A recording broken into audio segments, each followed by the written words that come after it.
Extra clip. You got a second jewel you want to drop?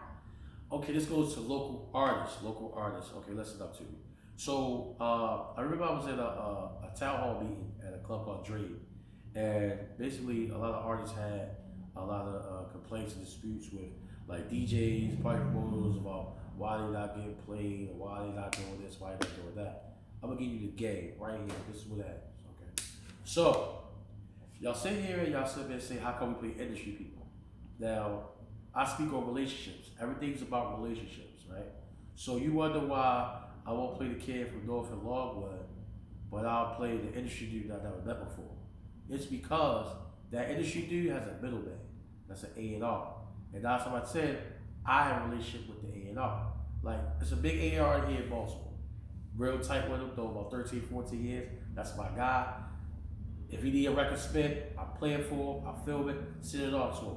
In return, I get records early, I get merch, I get those things. I might know the artist, but I know the person that represents it. So relationship, I'm gonna play the artist on the strip for my relationship. Now, local artists, what do?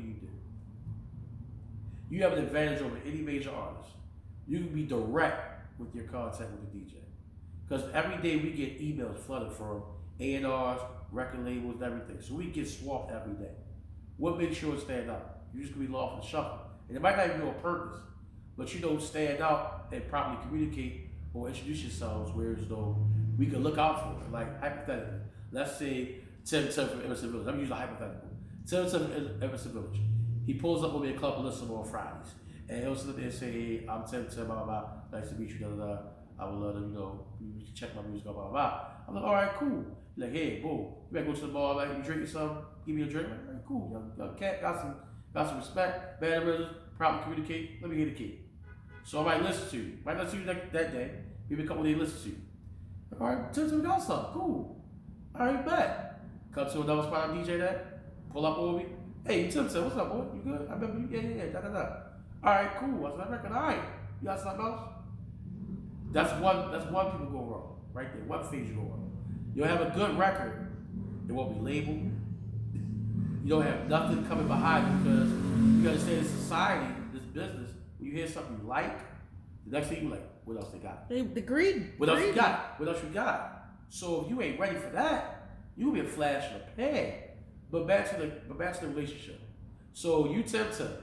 You get a couple clubs I'm at, we have a rapport, you be like, hey yo Chief, I'm about to send you a record.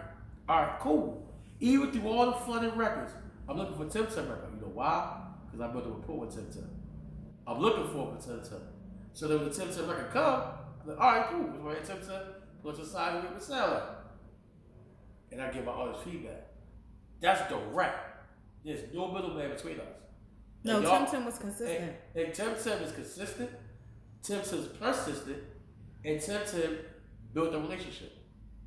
Direct. Whereas though, like I said, I don't have the relationships with the industry artists by saying. But I got a relationship with the A&R, who's a representation of that artist and that label. And my man had a relationship, that's why I play the record. But y'all have that upper hand of being direct. And stop just giving your records to 5 DJs. It's hundreds and hundreds of us. Listen, there is a DJ zone of us, about 2,500 DJs in the Baltimore, DC, Philly, New York corridor that we all talk. If I like a record, I say, hey Riz, this is a record by this kid Tim. I'm sending it to you. Tell me what you think. Ain't got it. Ain't out. Everybody you probably know I got it on my phone. And vice versa, because we all talk. We all talk. So I just want y'all to be more prepared. Be willing to build new relationships and understand it's nothing personal. It's nothing personal at all. It's all business. Always gonna be business. But you always have the upper hand on the major artists because you have direct contact. Build a relationship, build a rapport, and then trust me, watch it flourish so naturally. It will flourish so naturally. And that's all I gotta say about that. Thank you.